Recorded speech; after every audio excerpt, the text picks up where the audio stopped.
ang mga kwento ng pag-ibig, kwento ng buhay at kwento ng pag-asa dito sa Barangay Love Stories. Love Stories. Para sa isang ama ay walang bundok ang hindi niya kayang akyatin para sa kapakanan ng kanyang anak. Pero minsan ay may mga bagay na sumusobra na, lalo na kung ang kahinaan na ng isang tao ang ginagamit para sa pansariling intensyon. Ikaw, kabarangay at kapuso, ano ang isang bagay na ginawa ninyo ng iyong ama na hindi mo malilimutan? Dear Papa Dudut, magandang araw po sa inyo, Papa Dudut. Lester na lamang po ang itawag ninyo sa akin. 37 years old na ako at isa akong collection agent o taga-kolekta ng bayad o utang ng mga kliyente namin sa isang kumpanya. Mula po ako sa isang lower middle class na pamilya. May 3 akong kapatid, nanay na ihaw vendor at tatay na nagpapasada ng jeep. Hindi ko alam kung paano na magic ng mga magulang ko ang buhay namin noon, pero napagtapos naman nila kaming magkakapatid kahit papaano. Nagtapos ako sa kursong tourism pero nahirapan akong makahanap ng trabaho dahil sa oversupply ng tourism graduates noong kapanahunan ko. Ilang taon din akong nabakante pagkatapos kong graduate hanggang sa naisipan kong maghanap na lamang ng ibang trabaho. Nakapasok ako bilang collection agent sa isang financing company kung saan ay nagpapahulugan sila ng mga appliances at nagpapaloan ng cash. Hindi ganong klase ng buhay ang inaasahan kong mararating ko, Papa Dudut. Matayog kasi ang mga pangarap ko noong bata pa lamang ako. Kaya ako nga po sinikap na makapagtapos dahil gusto kong magkaroon ng mas maayos na buhay sa pagtanda ko. Kaso nga lang ay hindi umayon sa akin ang kapalaran. Alam niyo po, noong nag-aaral pa lamang ako ay hindi naman sa pagbubuhat ng sariling bangko pero maganda ang status ko noon sa eskwelahan. Hindi ako academic achiever pero isa ako sa mga active sa school pagdating sa mga extracurricular activities. Varsity player ako sa eskwelahan namin noon at isa rin ako sa mga suki sa mga pageant. May tinatago rin naman kasi akong itsura kahit na papaano. Sa katunayan, Papa Dudut, ang turing nga sa akin noon ay campus crush. Yun ang dahilan kung bakit nabihag ko ang mailap na puso ng naging girlfriend ko na si Rina noong nasa college pa lamang kami.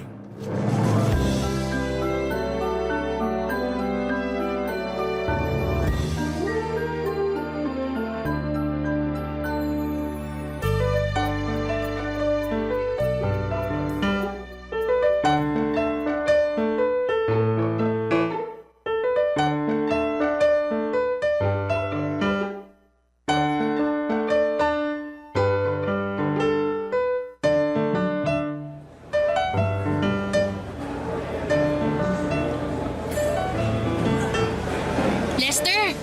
Nandito ka lang pala. Kanina pa kita hinahanap. Nag-message ako sa'yo, sabi ko nasa cafeteria ako.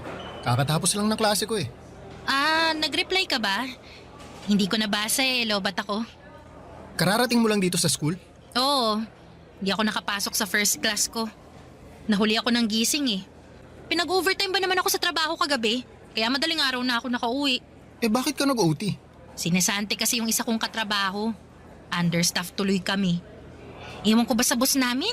Naturingang sikat na fast food yung minamanage, pero nagtitipid naman sa empleyado. Nag-breakfast ka na ba? Kumain ka muna.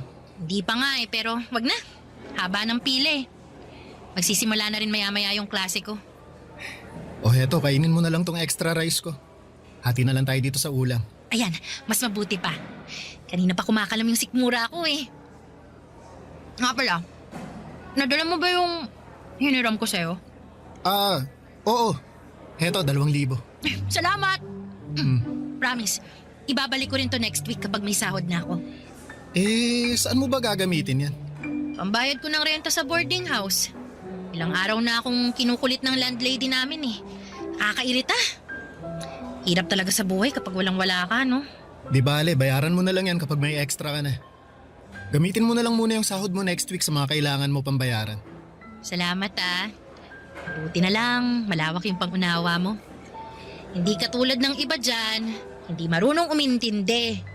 Yung prof ko, yung boss ko, pati yung landlady. Ay, nakakainis. Kapag ako talaga yumaman, nako, dead ma ako sa kanilang lahat. Kaya nga tayo nag-aaral ng mabuti para yumaman eh. Ay hindi. Ako mag-aasawa na lang ng afam para makaahon agad sa hirap. Kahit matandang mayaman pa yan, papatulan ko makalis lang ako sa impyernong buhay na to. Uy, teka. Sinasabi mo ba na hindi ako yung aasawahin mo? Bakit? Mayaman ka ba? Sabi ko naman sa'yo, gusto ko makapangasawa ng mayaman, di ba? Yung may sariling kotse, may swimming pool sa bakuran, de-air ko ng buong bahay. Kung ganun ka na, sige, aasawahin kita. Hayaan mo, magpapayaman ako para sa'yo. Yan! Ganyan dapat. Mag-effort ka para naman may rason kung bakit kita sinagot. Eh bakit mo nga pala ako sinagot? Hindi naman ako mayaman. Pogi ka eh. Okay na yun. At least may shota akong pogi. Ay, kakainin mo pa ba yung rice mo? Ako nauubos. Sige, sa'yo na to. Salamat! Akin na rin tong soft drinks mo ah. Aga-aga nagsusoft drinks ka. Sige lang, pakabusog ka. Alam kong pagod ka sa trabaho. Alam mo, nakaka-proud ka nga eh kasi nakakaya mong balansehin yung pag-aaral tsaka pagiging working student mo. Ano nakaka-proud dun? Yung lagi akong pagod? Kulang-kulang ang tulog? Laging napapagalitan ng prof kasi late? Anong nakaka-proud dun, no? Hindi, ang ibig kong sabihin, nakaka-proud ka na kahit nakakapagod yung ginagawa mo, nagpupursige ka pa rin. Wala akong choice. Ipinanganak akong mahirap eh. Kung iniluwan lang sana akong mayaman, magbubuhay doon niya talaga ako. Pero dahil minalas ako sa buhay, ganito na lang muna ako sa ngayon. Pero balang araw talaga, sisiguraduhin ko na yayaman din ako. Tayo. Yayaman din tayo. Ay, oo nga pala. Sorry. Tayo pala. Ano pala ang balak mo mamaya? Gusto mo bang kumain muna tayo sa labas? Gastos na naman. Kakautang ko nga lang sa'yo ng pera eh. Hindi, libre ko naman eh. Aba, dami mo naman yatang pera ngayon. Papadudot gets ko si Rina. May mga pagkakataon din kasi noon na kapos din kami sa bahay kaya minsan ay wala kaming inuulam. Lalo na tuwing bayaran na ng kuryente, tubig at renta. Kaya naman sinanay ko na ang sarili ko na magtipid. Gusto ko rin kasi na matulungan ko si Rina kahit na sa maliit na bagay lamang katulad ng paglibre ko sa kanya ng pagkain. Kahit yun na lang muna ang maibigay kong suporta sa kanya. Malaki ang pamilya nila Rina, sa Bulacan sila nakatira. 7 silang magkakapatid at ang tanging kumakayod sa kanila ay ang tatay nilang construction worker. Hindi na makapagtrabaho ang nanay nito dahil nabaldado siya matapos ma-stroke. 4 lang sa kanilang magkakapatid ang nag-aaral. Sa katunayan ay hindi na dapat papasok pa si Rina ng college kung hindi lang niya ito ipinaglaban. Kaya siya nagwo-working student para matustusan niya ang sarili niya dahil siya na lamang ang nagpapaaral sa sarili niya noong time na yon. Mas matanda sa akin ang 2 taon si Rina, Papadudot. Ilang beses siyang natigil sa pag-aaral kaya pareho pa lamang kaming first year college nung nagkakilala kami. Naging magkaklase kami sa isang minor subject. Naalala ko pa unang araw noon ng klase noong nagkaroon agad kami ng surprise quiz. Late siyang dumating at walang dalang ballpen, walang dalang papel. Ako ang nag-provide noon sa kanya, Papadudot, dahil naaawa ako. Hanggang sa araw-araw na siyang tumatabi sa akin dahil ako na ang tagabigay sa kanya ng papel. Naging magkaibigan kami at kalaunan ay nagkaroon ng magandang ugnayan. Niligawan ko siya at bago natapos ang first semester ay naging kami, Papadudot. Tumagal ang relasyon namin hanggang 3rd year college, pero bago pa man magsimula ang bagong school year, ay nagkaroon kami ng matinding problemang dalawa, Papadudot.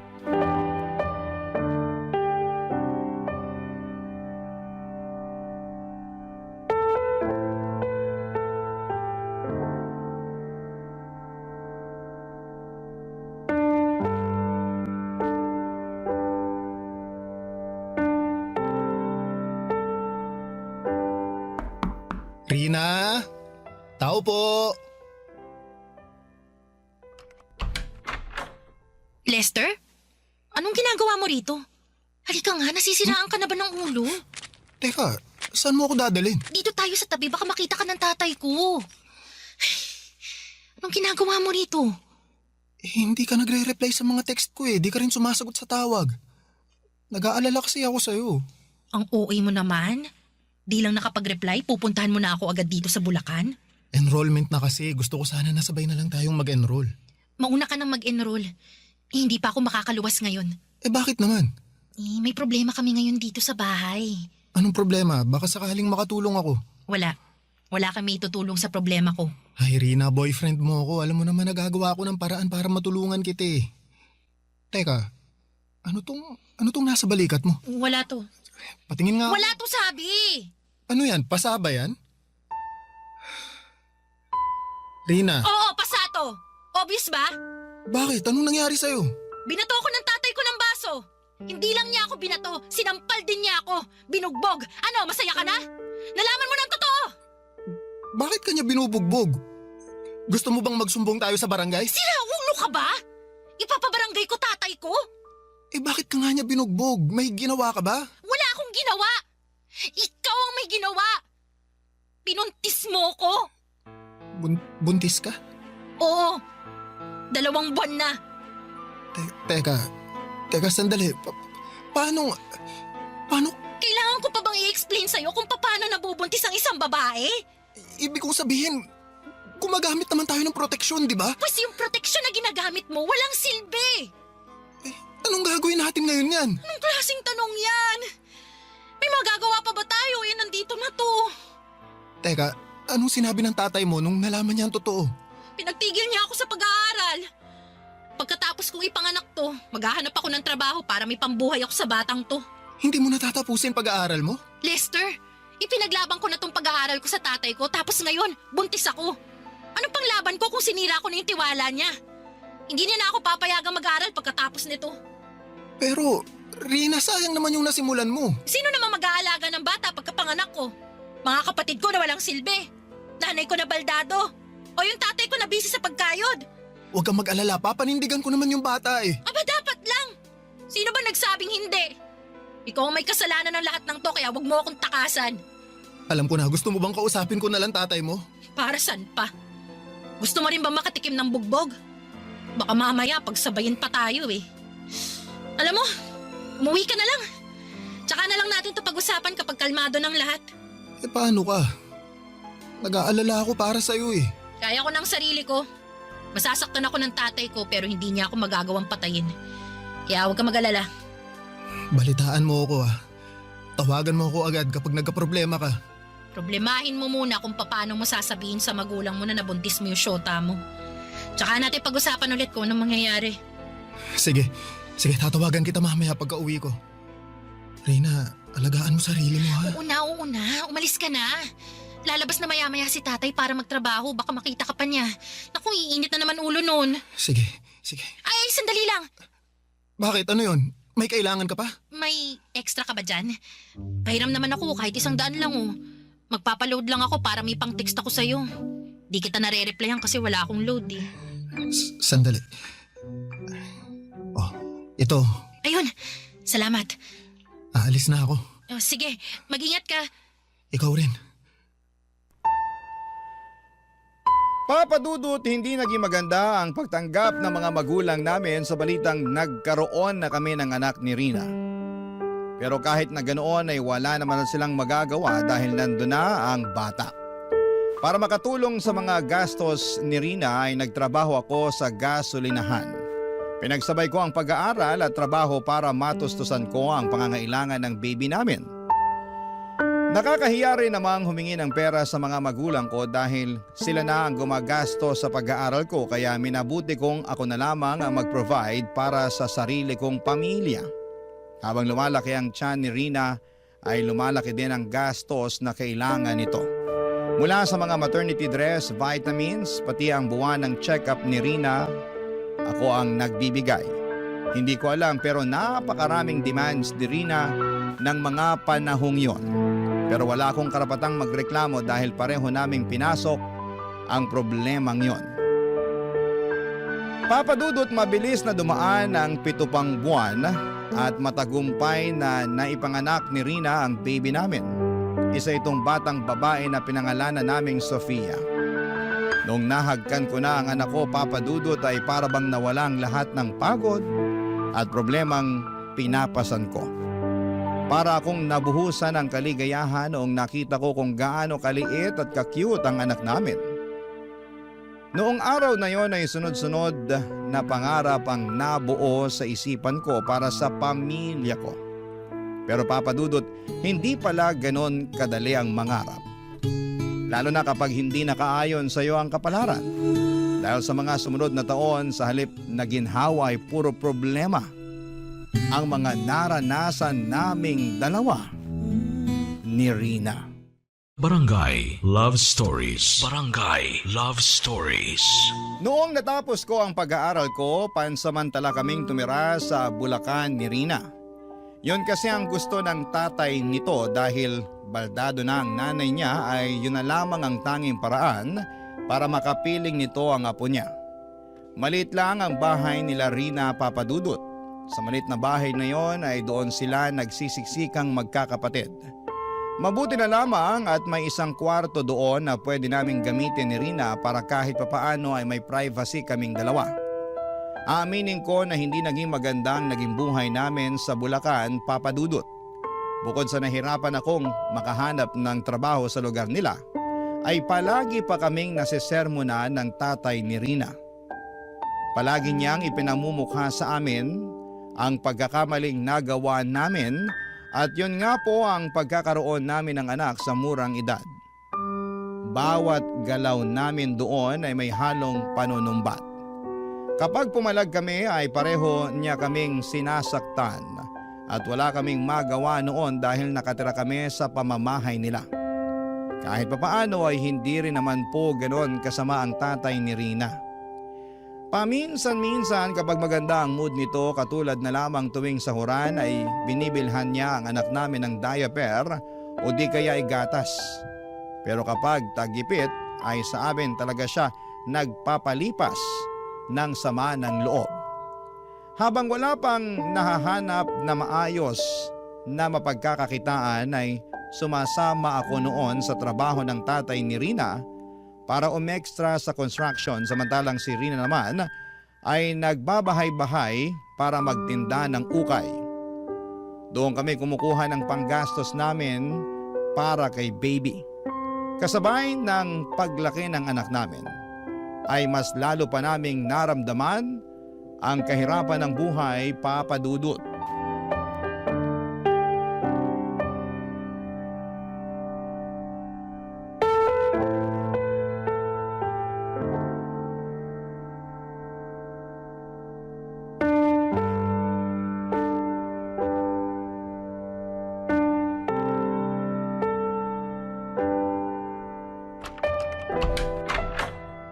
Oh, Lester, ang aga mo namang umuwi ngayon. Nasaan si tatay? Nandun pa siya sa construction. Pinauwi na ako ng foreman namin, masama pakiramdam ko eh. Bakit? May sakit ka? Oo, medyo may sinat ako. Muntik na akong mahulog kanina mula sa pangalawang palapag nung nahilo ako. May sakit na nga ang anak natin. Pati ba naman ikaw magkakasakit din? Sayang naman yung kikitain mo sa construction ngayong araw. Basta ipapahinga ko lang to tapos babalik din ako agad sa site bukas. May makakain ba dyan? Wala na.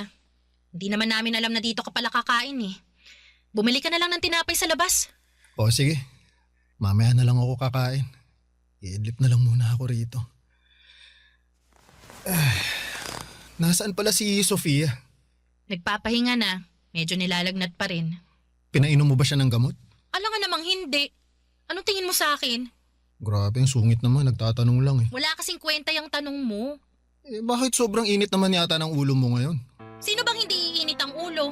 Tingnan mo nga tong bahay. Sobrang gulo. Ang liit-liit na nga lang, ang dami pang kalat. Tapos ngayon nandito ka kasi masama pakiramdam mo. Eh di mas lalo na namang nasira yung mood ko. Sayang yung isang araw sanang sasahurin mo. Babawi naman ako bukas eh. Mas gusto mo ba yung sige pa rin ako sa trabaho kahit na hindi maganda yung pakiramdam ko? Paano kapag nadisgrasya ako doon? Eh di mas malala yung problema natin kapag nagkataon. Tinatanong mo kung anong gusto ko? Hindi yun ang gusto ko, Lester. Hindi ganitong klase ng buhay ang gusto ko. Ano? Hanggang ganito na lang ba tayo? Halos 2 taon na yung lumipas simula nung nakapagtapos ka. Anong ginawa mo? Hanggang construction ka na lang ba? Anong silbi ng diploma mo na 4 na taon mong pinaghirapan? Asan na yung mayamang buhay na ipinangako mo sa akin? Eh, tutuparin ko naman yan eh. Kailangan mo lang ng konting tiyaga, ha? Tuloy-tuloy pa rin naman ako sa paghahanap ng trabaho. Sadyang minamahalas lang talaga ako. Ang sabihin mo, hindi ka lang marunong dumiskarte. Paano ka pa makakapagtrabaho sa hospitality niyan? Kaya ka nga nag-tourism, di ba? Kasi may itsura ka. Hindi ba ang hanap nila sa mga ganyang klaseng trabaho yung magandang itsura? Tingnan mo nga itsura mo ngayon. Ang dugyot mo na nga tingnan, no? Pati sarili mo hindi mo na kayang alagaan. Siyempre, araw-araw akong babad sa initan. Palagi akong nagbubuhat ng buhangin at mga hollow blocks, madudumihan talaga ako. Iisipin ko pa ba itsura ko kaysa sa kapakanan natin? Hindi naman tayo mapapakain itong itsura ko eh. Ayoko na ng ganitong buhay. Araw-araw ko na lang pinoproblema kung paano pagkakasyahin yung pagkain natin. Palagi ko na lang tinitipid yung gatas ni Sofia. Tapos, nandyan pa si tatay na wala nang ibang ginawa kundi magbunga nga kapag nalalasing. Sorry, konting tiis na lang. Gagawa ako ng paraan. Ayoko nang magtiis. Buong buhay ko lagi na lang ako nagtitiis. Kung ganun, bumalik na lang tayo sa Maynila kung gusto mo. Ano namang gagawin natin doon? Doon tayo kina nanay tumira. Mas maganda yung oportunidad doon, mas maraming trabaho. Pati ikaw, pwede kang magharap ng trabaho kasi pwede mo nang iwan si Sofia sa mga magulang ko kung sakali. Matagal na rin kasing nare-request ni nanay na makita si Sofia eh.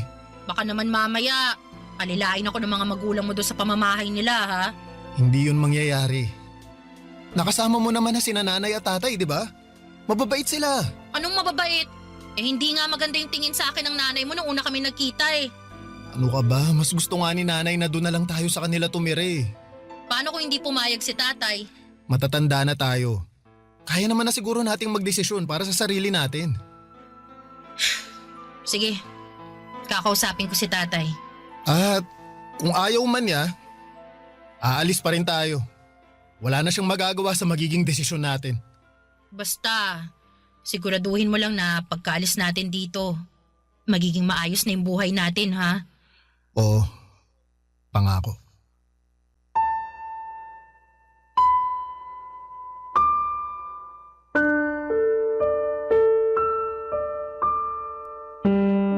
Katulad ng inaasahan ay hindi pumayag ang tatay ni Rina na umalis kami sa poder niya. Pero buo na noon ang desisyon namin kaya hindi rin niya kami napigilan. Papadudot pagkabalik namin sa Maynila ay masaya kaming tinanggap ng mga magulang ko ang mga pamilya kong binuo. Sa katunayan ay inispoil nga nila ang anak namin sa mga pagkain, mga damit at laruan. Kumpara sa estado nila Rina sa Bulacan ay mas maayos ng kaunti ang naging estado namin sa Maynila. Nakahinga rin si Rina dahil sa wakas ay mas maluwag na ng kaunti ang bahay na tinutuluyan niya. Hindi niya kailangang mamroblema sa pagkain dahil sinananay na ang nagpo-provide noon para sa amin. Malaki ang naging tulong ng mga magulang ko para makapagsimula ulit kami ni Rina. Nagkaroon siya ng chance na ipagpatuloy ang pag-aaral niya. Kumuha siya ng kursong cookery sa TESDA samantalang ako naman dahil hirap pa rin makahanap ng trabaho at that time ay napilitan akong mag-apply bilang collection agent sa isang lending company para lamang makapagtrabaho. Noong natapos ni Rina ang kurso niya sa TESDA ay nakapasok siya bilang pastry cook sa isang maliit na restaurant sa amin. 3 taon din kaming nagstay sa bahay ng mga magulang ko. Noong nagkaroon kami ng sapat na ipon ay saka kami bumukod. Naging maganda naman ang buhay namin ni Rina simula noong nag-live-in kami papadudot.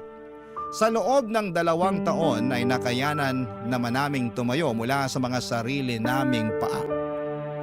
Noong mga panahong yon ay ipinagbubuntis ni Rina ang pangalawa naming anak. Maselan po ang naging pagbubuntis niya Kaya naman nang lumaki na ang bata sa sinapupunan niya ay nag-resign na lamang muna siya sa trabaho, Papa Dudut. Masasabi ko na noong time na yon ay maayos na ang buhay namin, hindi man mayaman katulad ng inaasahan, ay napupunan naman namin ang mga pang-araw-araw na pangangailangan namin. Hanggang sa isang araw ay panibagong problema na naman ang dumating sa pamilya namin.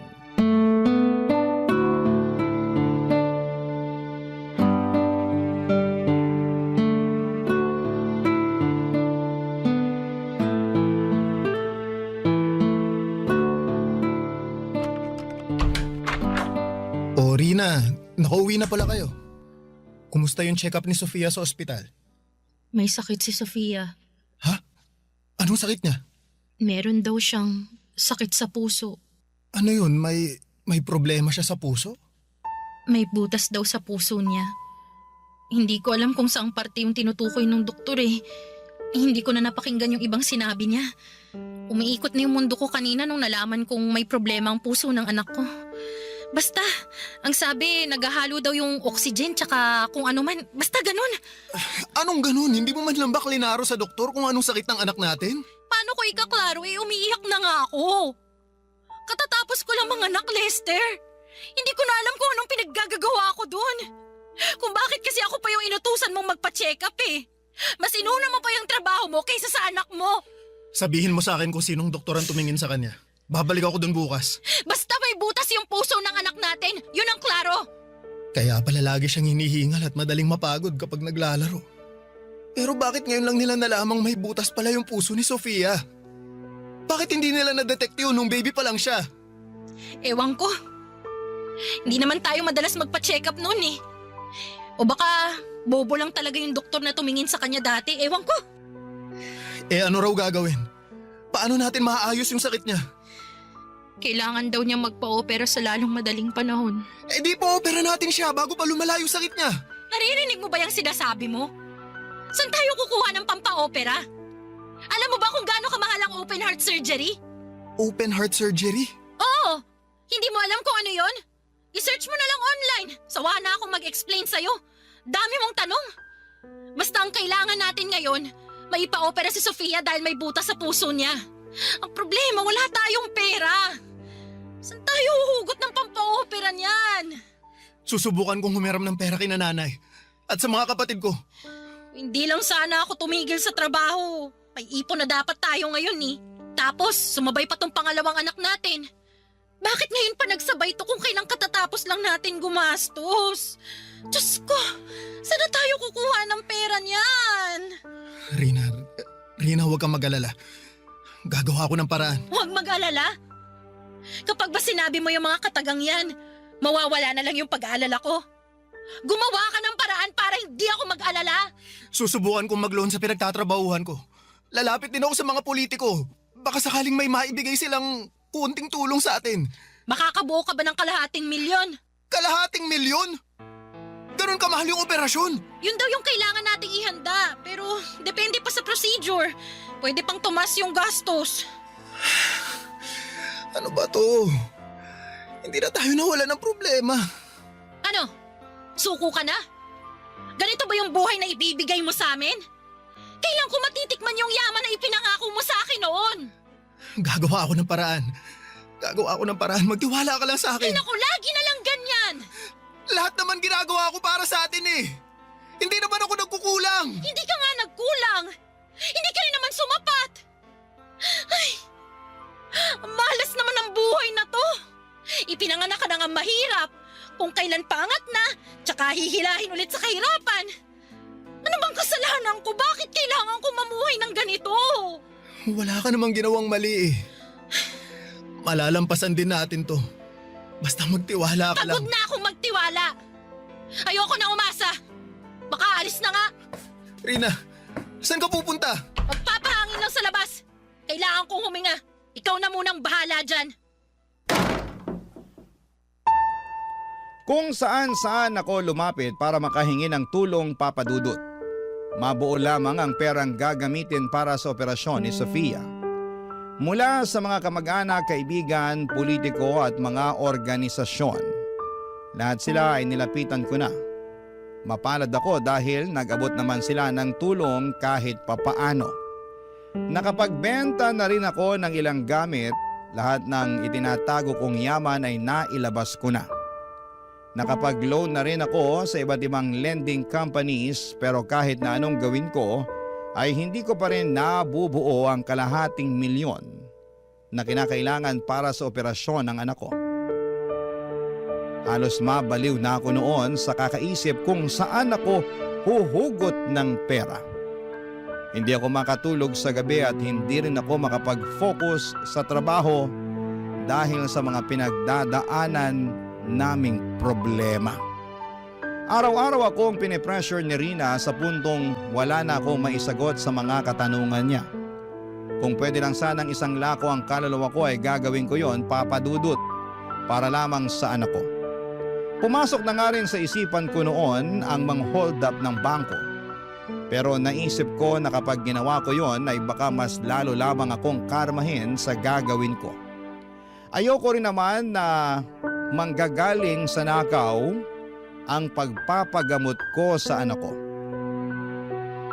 Nung wala nang mahintay pa si Rina, Papa Dudut, siya na mismo ang gumawa ng paraan para masolusyonan ang problema namin. Pero Papa Dudut, hindi ako makapaniwala sa naisip nitong remedyo para lamang mabuo ang perang kinakailangan namin noon para sa anak namin. Barangay Love Stories. Barangay Love Stories. Sa buong buhay namin ni Rina bilang magpartner ay lagi ako ang gumagawa ng paraan para ma-resolve ang mga dumarating na problema sa buhay namin. Nasanay ako na ako lagi ang humaharap at nagbibigay sa mga pangangailangan namin dahil alam ko sa sarili ko na yon ang trabaho ko. Ayoko kasing isipin ni Rina na wala akong kwentang ama sa mga anak namin. Pinangakuan ko siya ng magandang buhay kaya kahit na anong mangyari ay gagawin ko ang lahat para maibigay ang pangakong yon. Pero sa pagkakataong yon ay medyo sumobra na si Rina sa ginawa niya. Isang araw pagka-uwi ko galing sa trabaho ay nagulat ako nang pakitaan ako ni Rina ng 100,000 piso. Noong tanungin ko siya kung saan niya ito nakuha ay wala siyang binanggit tungkol sa pinanggalingan nito. Basta ang sinabi niya ay down payment lamang daw yon nang hiniram niyang pera mula sa isang tao. Nang oras ding yon ay inutusan niya akong magbihis. Ang sabi niya ay kailangan ko raw magsuot ng magandang damit dahil may nahanap siyang racket para sa akin. Wala siyang binanggit kung ano ito basta ang sabi niya ay kailangan ko raw puntahan ang isang address para makuha ko ng buo ang perang hiniram niya. Nakaramdam ako ng pag-asa noong sa wakas ay nalaman kong mabubuo na namin ang pampaopera para sa anak namin. Kaya kahit walang kasiguraduhan kung saan ako pupunta ay agad akong nagbihis at nagpunta sa address na tinutukoy ni Rina. Sa isang sikat na condominium building ako dinala ng address na ibinigay ni Rina. Noong nagpakilala ako sa lobby ng naturang lugar ay agad nila akong pinapasok sa kwarto ng isang boy. Kabado man sa racket na nahanap ni Rina ay matapang kong hinarap ang taong tinutukoy niya, Papa Dudut.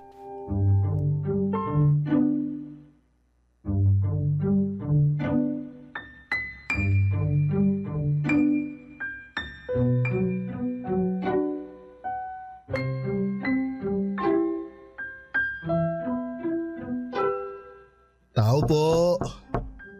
Sandali lang. Yes? Magandang gabi po. Ikaw po ba si Boy? Ako nga. Ikaw si Lester, yung pinadala ni Rina? Ako nga po.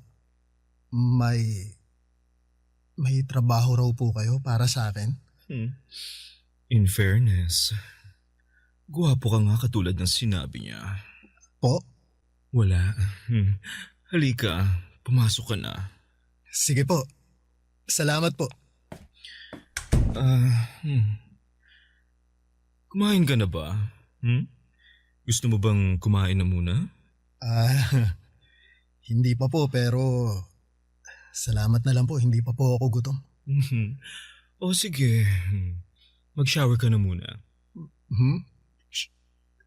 Shower po? Oo, ayoko kasi ng amoy pawis. Mas maganda kapag fresh ka. Katatapos ko lang naman pong maligo bago ako nagpunta rito. Huwag po kayong mag-alala, hindi po ako amoy pawis. Okay, o sige. Kung ganun, halika na rito. Lumapit ka sa akin. Po? Bakit po? Sabi ng asawa mo, maganda raw yung pangangatawan mo eh. Gusto ko lang i-check. Teka, sandali lang po. Oh, bakit? Bakit niyo po inaalis tong t-shirt ko? Sandali nga lang. Ikaw ba talaga si Lester? Oo, ako nga po. Eh bakit parang wala kang malay sa ginagawa mo? Alam mo ba talaga kung anong dahilan kung bakit ka nandito? Hindi niya po nilinaw eh. Basta ang sabi may trabaho raw kayong ibibigay sa akin. Oo, at ito na nga yun. Ano po yung kinalaman ng katawan ko sa trabaho na ipapagawa ninyo? Ay my gosh, ang slow mo naman iho. Magtanggal ka na lang ng suot mo at humiga sa kama. Yun lang ang gagawin mo, ako nang bahala sa'yo. Kala mo, baka hindi lang po tayo nagkakaunawaan. Hindi po ako ganun tao. Hindi po ako nagpapagamit ng katawan. Yun ang sabi sa akin ni Rina eh. Ano ba to, scammer ba kayo? Kung hindi mo gagawin ang ipinagagawa ko sa'yo, tatawag ako ng pulis. Teka, sandali lang po. Pulis agad. Hindi po kami scammer. Nakapagbigay na ako ng down sa inyo, no? Nagtiwala ako sa inyo dahil nirecommend kayo ng contact ko. Kaya kung hindi nyo ibibigay yung kapalit ng paunang bayad na binigay ko, ipapapulis ko kayo. Sandali lang ho ah. Sandali lang ho, tatawagan ko lang po si Rina. May kakalaruhin lang ako sa kanya. Sinasayang nyo lang ang oras ko eh. Nagmamadali ako kaya mas mabuti pa ibalik nyo na lang yung pera ko. Hindi ka makakalabas dito hanggat hindi nyo na ibabalik yung pera binigay ko. Sandali lang po, mabilis lang po ito. Heto na po, heto na, tinatawagan ko na siya. Hello, Lester. Tapos ka na ba? Ang bilis naman yata. Hello, Rina! Anong tapos na? Alam mo ba kung anong gulo tong pinasok mo? Anong gulo? Bakit? Nanggulo ka ba dyan? Pinaguhubad ako ng bakla dito. Anong inaasahan mong gagawin ko? Aba malamang, di ibigay mo kung anong gusto niya. Ikaw yung kapalit ng perang hinihiram natin sa kanya. Kailangan niya ng boylet kaya ikaw yung binenta ko. Ano? Anong pinagsasasabi mo? Kailangan natin ng pera para sa anak natin, di ba? Kaya huwag ka na magreklamo dyan. Hindi ko kayang gawin yung pinapagawa niya sa akin. Ay, dami mo namang arte. Gawin mo na lang kung ano yung gusto niya. Isipin mo ang anak natin. Hahayaan mo ba siyang mabuhay ng may butas yung puso? Pero... Wala nang pero. Huwag kang uuwi dito hanggat hindi mo nakukuha ng buo yung pera, ha? Hello? Rina? Rina! Ano? Tapos na ba kayo mag-usap ha? Kasi magpapatawag na talaga ako ng security. Hindi, wag. Babayaran ko na lang yung perang hihiramin namin sa inyo. Please, sir. Kailangan talaga namin ng perang pampapera sa anak namin eh. Hindi po talaga kami scammer. Please maniwala po kayo. Hindi ko kailangan ng pera, no? Marami na ako ng pera, my dear. Ang bayad na inaasahan ko ikaw dahil ikaw ang inalok sa akin ni Rina. Ngayon, kung hindi ka papayag sa setup na ganon, ibalik nyo na lang yung pera dahil mukhang hindi naman pala kayo ganon kagipit katulad ng sinasabi ninyo. Total, ngayon lang naman to eh. Ay hindi! Sinong nagsabing isang beses lang to ha? Malaking halaga yung hiniram sa akin ni Rina. Ang bayad nun by installment. Kaya bawat Sabado sa susunod na 5 buwan, kailangan mo kong paligayahin. Sa pamamagitan lang nun kayo makakabayad sa akin. Ha? Ano? Magdesisyon ka na. Bibigyan kita ng chance na umatras. Hindi ako aatras. Gagawin ko to para sa anak ko. Yun naman pala eh. O sige, simulan mo nang mag-alis ng saplot. Matapos ng gabing yon, ay lumabas ako ng kondo na hiyang-hiya. Pakiramdam ko ay lahat ng taong nakatingin sa akin ay alam kung ano ang ginawa ko. Nandiri ako sa sarili ko, Papa Dudut. Kailanman ay never kong naisip na papasukin ko ang ganong klaseng kalakaran. Sari-saring emosyon ng naramdaman ko ng mga oras na pauwi ako ng bahay. Dala-dala ang pera na nakuha ko gamit ang sarili kong laman. Hindi ko po ma-describe sa mga salita ang pakiramdam na yon, pero hanggang ngayon ay damang-dama ko pa rin sa sarili ko ang pakiramdam na yon, Papa Dudut. Pagka-uwi ay hindi ko kinibo si Rina. Nagtampo ako sa kanya dahil iniharap niya ako sa isang bagay nang hindi man lamang ako tinatanong kung papayag ako sa gusto niyang mangyari. Nainis ako dahil may punto rin naman siya. Yun na ang pinakamadaling paraan para makakuha kami ng pera para sa operasyon ni Sofia, nang walang tinatapakang ibang tao maliban sa dignidad ko. Papa Dudut, agad naming pinaoperahan ang anak namin gamit ang perang ibinigay ni Boy. Sa awa ng Diyos ay naging matagumpay naman ang naging surgery nito. Halos 2 linggo ring nanatili si Rina at Sofia sa ospital habang nagpapagaling ito. Kasabay nito ay nagpatuloy ako sa pagbabayad ng utang namin kay Boy. Naisip ko noon na pwede naman namin siyang takasan at magtago na lamang sa ibang lugar, pero may pinirmahang kaming kontrata sa kanya na maaari na ipakulong niya kami kung sakali mang pagtaguan namin si Boy. Isa pa ay ayoko ring madamay ang anak namin sa gulo, kaya naman minabuti kong resolbahin ang mga ito ng patas. Sa mga sumunod pang buwan, tiniis ko ang bawat gabing kasama ko si Boy. Hindi naglaon ay namanhid na lamang din ako sa ginagawa ko hanggang sa unti-unti ay nabayaran ko rin ang pagkakautang namin sa kanya, Papa Dudut.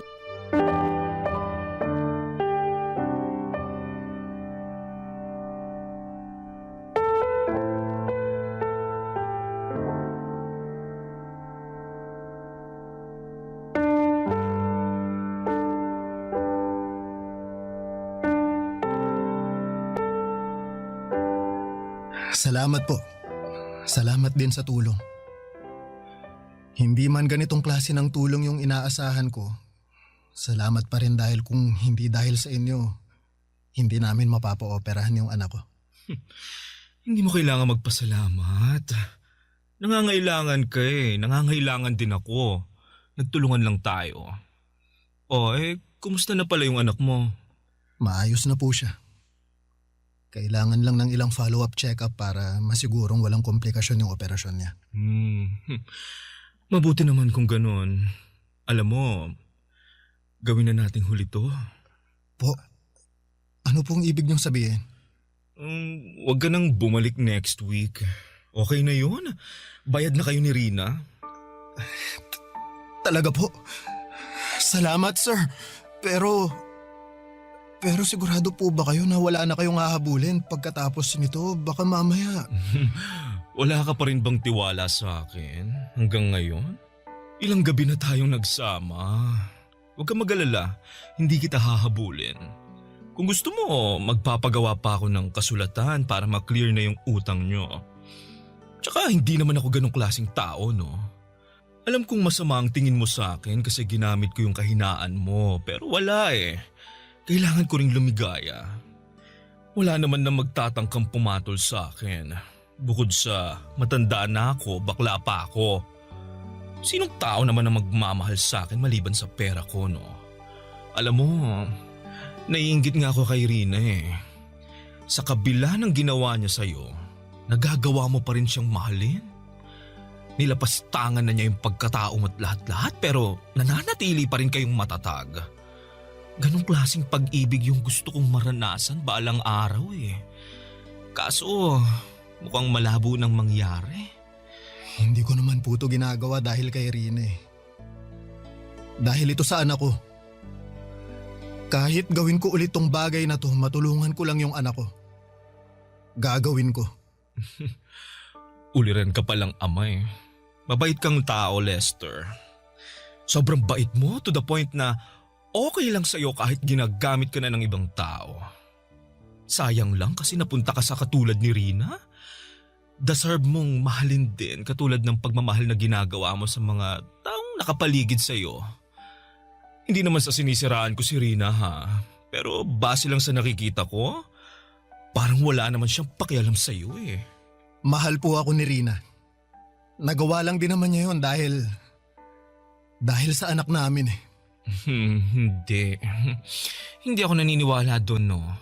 Alam mo ba, gabi-gabi, pagkatapos mong magpunta dito sa kondo ko, tinatawagan ako ni Rina. Talaga po? Bakit daw? Wala lang. Kinukumusta lang niya kung naging maayos ba yung performance mo. Kung may nagawa ka bang ikagagalit ko. Sabi ko sa kanya, wala. Sobrang galing mo nga eh. Actually, mamimiss kita pero may pamilya ka na eh. Kaya hindi kita pwedeng itali. Tsaka mas gusto ko sa single para walang sabit. Pero anyway, hindi naman yun yung point ko. Kaya siya tumatawag kasi gusto niyang humiram ulit ng pera. Ha? Pera? Para saan naman? I don't know. May kailangan pa ba kayong bayaran sa ospital? Wala na po. Kaya ko nang bayaran yung mga gamot ng anak namin. Sinisimulan ko nang bayaran yung ibang mga utang ko eh. Well, yun ang sabi niya sa akin. Gusto niyang humiram ulit ng pera at syempre, ikaw ulit ang pambayad. Kaso hinindihan ko na siya eh. Bukod sa naawa na ako sa'yo, may nahanap na akong kapalit mo kaya pinapalaya na kita. Maraming salamat po, sir. You're welcome. Advice ko lang sa'yo ha, mag-isip-isip ka. Katulad ng sinabi ko, deserve mong magkaroon ng babaeng mamahalin at irerespeto ka. Hindi katulad ni Rina na ang tingin sa'yo, isang pambayad utang. Papadudot, nagkaroon ako ng realization ng gabing yon. Pagka-uwi ay kinumpirma ko kay Rina kung totoo ba ang sinabi ni Boy na humihiram ulit siya ng pera sa kanya. Hindi tinanggi ni Rina ang katotohanan. Inamin niya sa akin na sawa na raw siyang maghirap at total ay may mapagkukuhanan na sila ng pera nang walang kahirap-hirap ay chance na raw namin yon para makaahon sa kahirapan. Sobrang dismayado ako sa kanya ng gabing yon at para bang bigla na lamang akong natauhan. Totoo nga ang mga sinasabi ni Boy, ginagamit lang din ako ni Rina at nagpapagamit naman ako dahil mahal ko siya. Unti-unti ay nawala rin ang pagkabulag ko kay Rina. Simula noon ay lagi ko nang nakikita ang mga hindi kagandahang ginagawa niya sa akin. Ang totoo niyan, gusto ko na nga sanang makipaghiwalay sa kanya noong mga panahong yon. Pero iniisip ko rin kasi ang kapakanan ng mga anak ko. Papadudot, tiniis ko ang lahat ng yon sa ngalan ng pamilya namin. Para sa aming mga anak. Pero sa aming dalawa ay si Rina na po ang may ganang bumitaw. Naganap siya ng ibang tao na magagamit niya ulit. Noong nakakilala po siya ng AFAM ay dali-dali siyang sumama dito at walang pag-aalinlangan na iniwan niya kaming mag-ama. Ang totoo niyan, Papadudot, ay nakahinga ako noong iniwan kami ni Rina. Hindi man maganda para sa mga bata na nawala ng ina sa murang edad. At least, magkakaroon ako ng chance na magsimula pong muli. Papadudot, ang mga pangyayaring ikinuwento ko sa inyo ay nangyari 8 years ago. Ngayon ay dalaga na si Sofia at 8 years old na rin ang pangalawa naming anak. 3 taon ang lumipas simula noong iniwan kami ni Rina ay nakahanap ako ng babaeng nagmahal sa akin ng buo at totoo. Nagpakasal kaming dalawa at siya na ang tumayong bagong ina nila Sofia. Ngayon ay may isa na kaming anak at masasabi kong masaya. At kontento na ako sa buhay namin sa ngayon kahit na hindi ko nakamit ang yaman na pinapangarap ko. Ito na po ang wakas ng aking kwento at masasabi ko na hindi man sa pinansyal na aspeto ay mayaman ako. sa pagmamahal. Ang inyong forever kapuso at kabarangay, Lester. Kwentuhan naman tayo dito sa comment section.